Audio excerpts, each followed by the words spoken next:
Najwa, invitée régulière du plateau de CNews, anciennement chargée de com de Manuel Valls, a eu le malheur de défendre les immigrés intégrés. On regarde. Je suis désolé, mais c'est pas Emmanuel Macron qui va entreprendre cette révolution. Oui. Parce que si vous voulez entreprendre une révolution, il faut déjà, accepter le fait de base que vous êtes trompé, ce qu'Emmanuel Macron ne fera jamais, et de deux, reconnaître que l'immigration n'est pas une chance, ce qu'il ne fera encore moins. Donc à partir de là, une fois que ces deux postulats ne sont pas respectés, là on brasse du vent.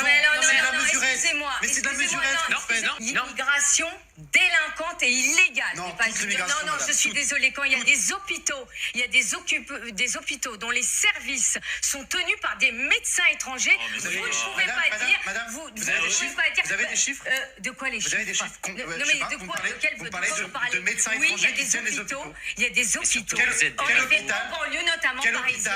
hôpital Quels sont les chiffres Bon, comme ce monsieur est dans le déni ou, à mon avis, il fait exprès, on regarde.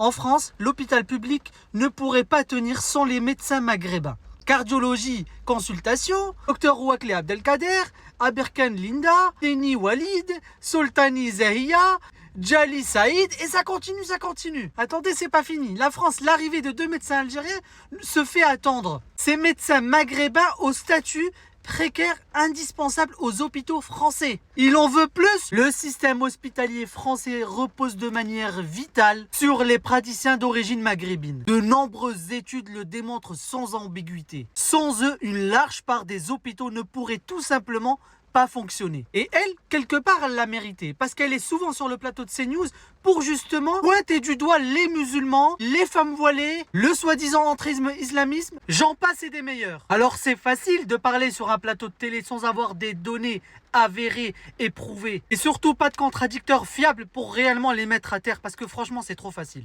Bref, dites-moi en commentaire ce que vous en pensez à bon entendeur.